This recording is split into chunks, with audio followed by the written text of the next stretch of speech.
You should, I suppose, mention he has to end up picking up travellers before he gets home. That's what I was going to say before you Yeah, well, I think, if you're talking, you should do synopsis in sequence, or maybe you don't have to. Okay. Well, if you let me finish my sentence...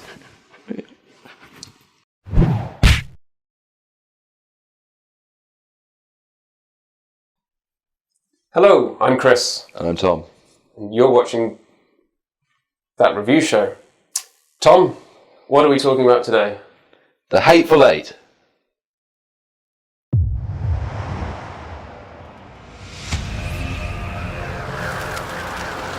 And what make a man brave a blizzard and kill in cold blood?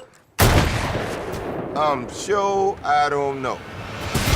You'd be surprised what a man would do.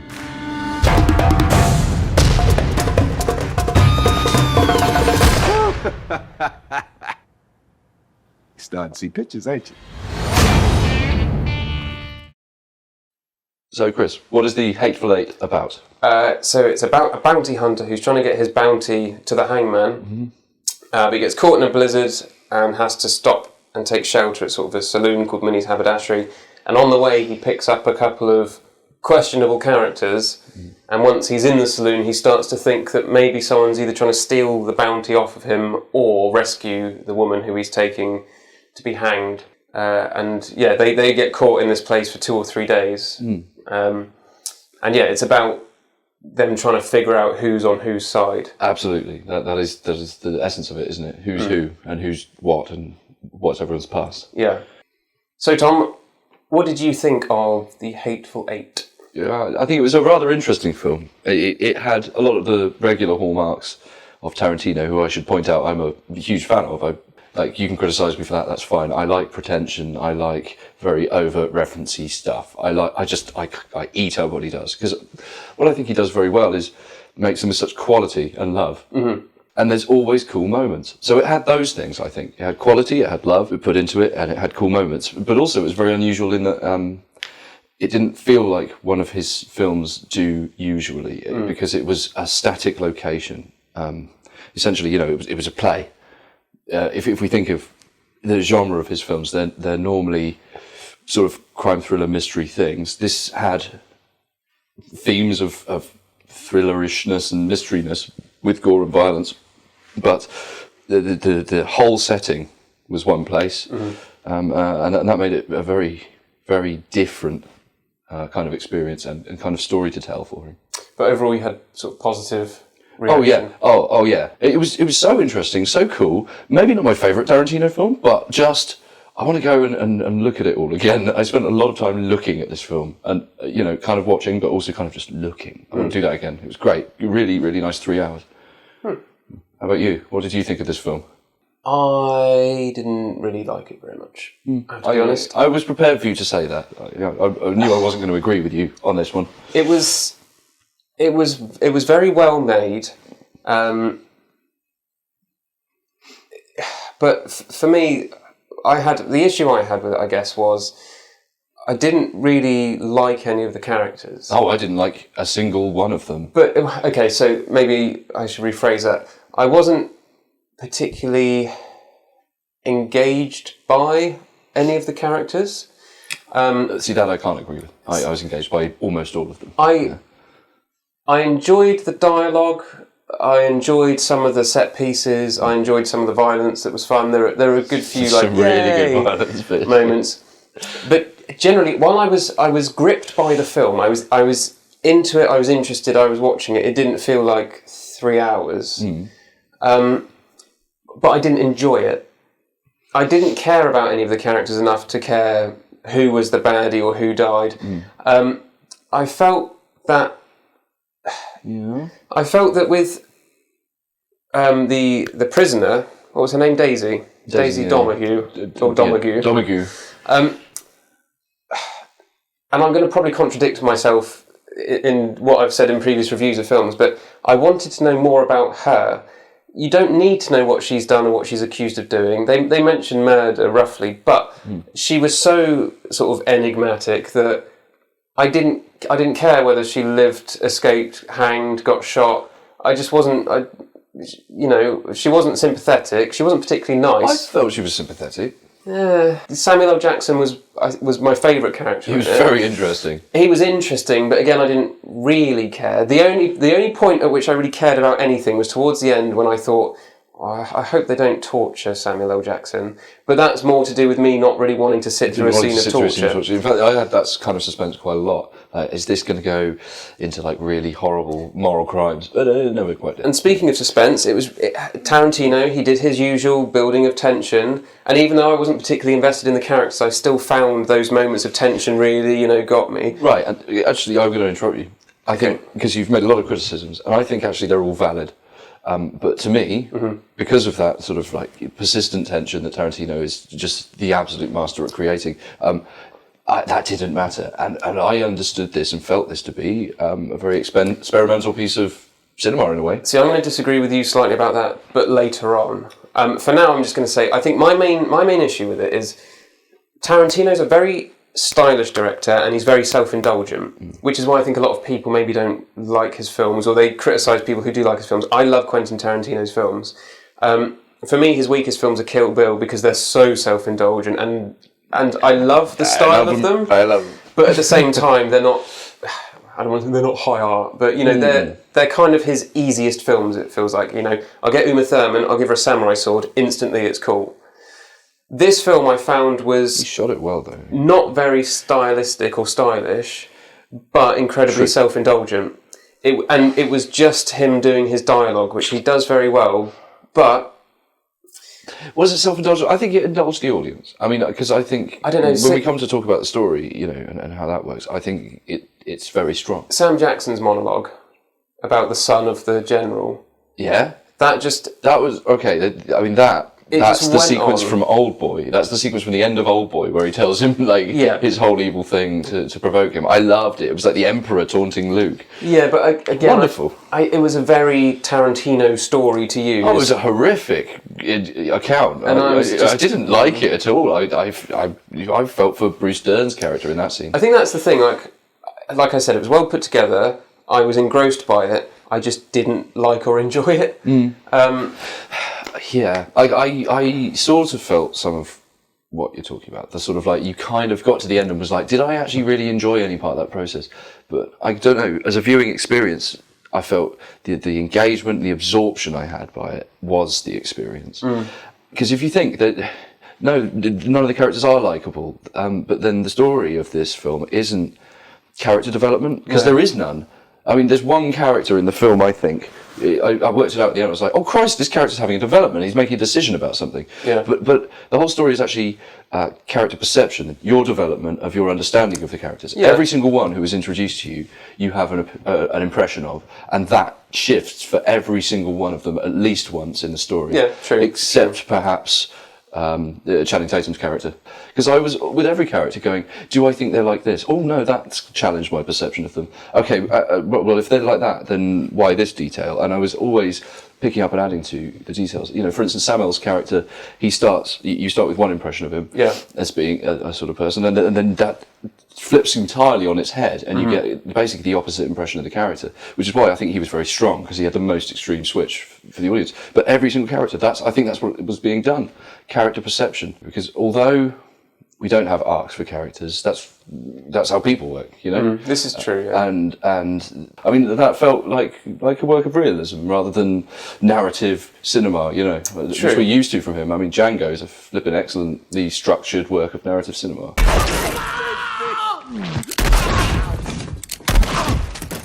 And this film had elements of that, but to me it just kind of punctuated the sort of mundanity, which I know is probably intentional. I like boring things. Well, I like boring. This is the thing. I don't have any dislike of films that are slow and take their time. It's just this one basically took its time not to achieve anything apart from. Well, we watched it with someone else who afterwards was like, nothing really happened. And you said something like, XYZ number of people died and nothing happened. Yeah. But, they're right. I guess nothing really happens. That everyone turns up and nothing's resolved at the end. But again, that's why I felt it was a more interesting film than a lot of his. For me, I was like, oh, what point are we making here? Sort of quite a realistic point. Yeah, I guess the other bit that confounded me was you get this setup of like who's who, and it's all mysterious, and then you get a flashback that kind of establishes who everyone is that is, you know, a baddie. That was oddly paced and trimmed the pace. I liked the flashback. I didn't mind that. I enjoyed that. However, it was placed just after the moment where you figured out who at least 4 of the bad guys were. So you're like, oh, it's those guys, and then you get a flashback showing those guys setting up the ambush, sort of, as it were. So then it's just basically pointless. Well, see, if we hadn't had it established that those are the bad guys, then seeing them arrive and not knowing their motivations would have created a sense of mystery. Yeah, you'd have been like, oh, it's these guys. Actually, you've got a good point there. Would that have been more effective for the purpose Tarantino was going for? And that's why I find this interesting. What was Tarantino doing? That was the thing. For me, it was such a slow-paced film, and there was so little happening that that one scene was quite packed with stuff going on. And again, another good scene of tension. But the placement of it meant that you were just like, well, I know this now. Yeah, because I suppose it's supposed to motivate the audience that they are brutal and horrible, because what they do is really horrible. But actually, it didn't motivate me to hate them. If I think of Django Unchained, at the end scene where he's shooting all the slavers and stuff, I was going, yes, kill him, because I was pumped. I was so behind the character. I was given motivations to do that. This film never, ever does that. I never empathise with anyone who's doing any of the horrible things. Yeah. I actually concede that point. I can kind of see what you're talking about, that it didn't have that visceral attachment that the audience often does to Tarantino's character's motivations. It was then just like an extra 15 minutes where you're like, well, I know, not exactly, but pretty much exactly what's going to happen in this scene, because this is a flashback now. I know where we're at, and I can guess how we got there, but you're going to show us how we got there, and it's pretty much exactly what you'd expect. Yeah. I think we're going to disagree on this one. You know, for all the reasons you dislike it, I can just find excuses, because to me that was sort of part of the interest and intrigue of it. All these problems to me were sort of like, they felt like they were meant to be there in this sort of like a directionless film. Yeah, and maybe that was the point. I just didn't particularly enjoy it for that. No, indeed. Whereas I will go back to this one, and I'll go back to this one more readily than Reservoir Dogs. I love Reservoir Dogs. Yeah, I think it's okay. Yeah, I mean, regardless of genre and story and plotting and whether or not it makes sense or is satisfying, there was definitely a sort of visual tone and feeling set, I felt, that made me want to look at it all the time. It was shot in, I understand, like 70mm film. You know more about that sort of thing than me. What I do want to say is that although stylistically it wasn't visually very arresting, just visually it was arresting. I spent 3 hours in the cinema, and so I had a lot of time to look at things, and I found myself staring at costumes. And I'm trying to think of the last time there was a film where I really wanted to like drink in the costume work that had happened in it. Possibly Lord of the Rings, you know, particularly Sam L's costume. It's a really like smart thing, you know, and just like looking at all the lines on it, and you know, and it was lovely. I wanted to sort of look at the world that had been created, and I felt it was pretty authentic. It felt like, oh, this is the real stuff, you know. I want Tarantino to make a nature film. I want him to remake Koyaanis's Gatsby. I want him to remake Bambi. That doesn't make any sense. Yeah, you want to make Bambi with live action deers. Yeah. Bambi, motherfucker, do you speak? Yeah, Bambi's mum being killed is like this huge explosive blood gout. Oh. Would that not just be awesome? Tarantino does Bambi. I'd watch that. Can I talk about the score? Okay, so Ennio Morricone, who is one of my favourite film composers. Lovely. 2 of my favourite soundtracks he's composed. Did he do Once Upon a Time in the West as well as the Fistful of Dollars? Yes, he did Once Upon a Time in the West, which is one of the best film soundtracks ever.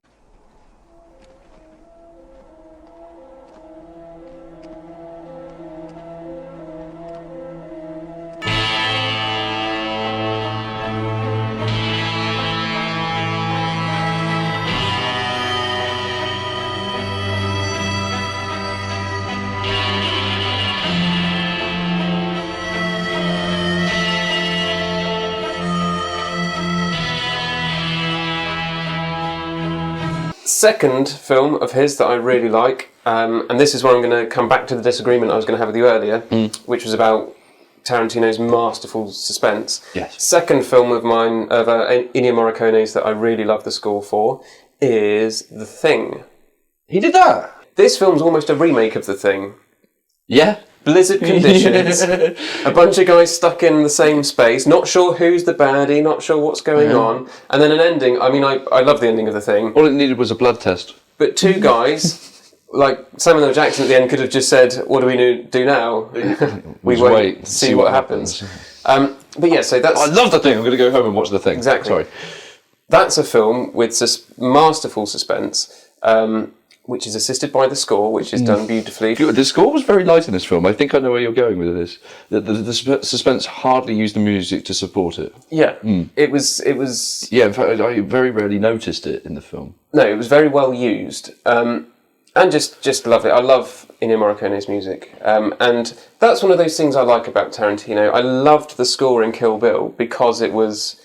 I don't think Ennio Morricone, maybe he did, but anyway, elements of that film, particularly the anime in Kill Bill 1, that track is almost Once Upon a Time in the West. Yes. Like, it's almost identical.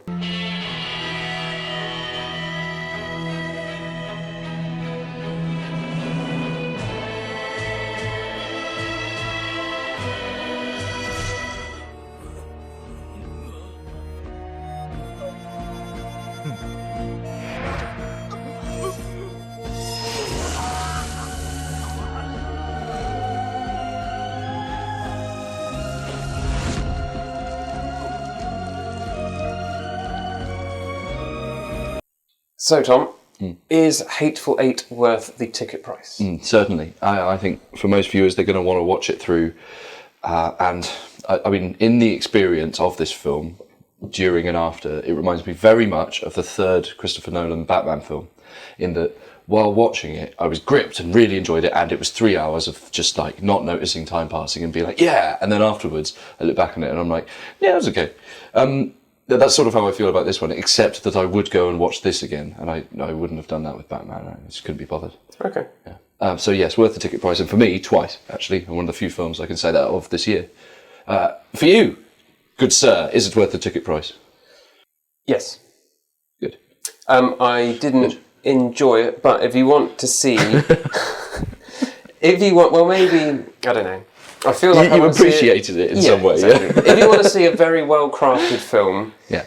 with like you say, good visuals, although limited to a dark cabin, a great score, great tension, some moments of fun violence. So fun. Yeah, I mean, I think everyone should watch every Tarantino film, and all of you should watch Jackie Brown again and appreciate how it's actually a really good film. Or for the first time. Yeah. I've never seen it. It's great. It's just it wasn't loved because it was different. Yeah, it was different, and that's kind of But yeah, everyone should watch every Tarantino film at least once. No one said this job's supposed to be easy. Nobody said it's supposed to be that hard, neither.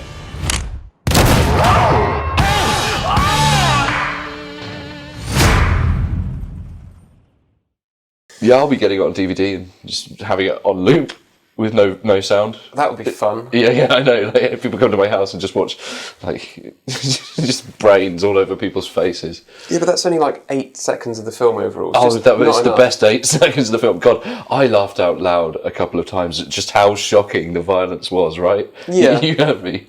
Yeah. I think some of the people in the cinema were looking at me with strange looks. But I think that's the thing with Tarantino now, is his violence isn't really shocking anymore. Oh, well, I wasn't expecting it to be that bad. Yeah, there was one moment. Pretty bloody ridiculous. Bloody ridiculous. Oh, pun. Should probably cut to credits now. Yeah, cut to credits, yeah.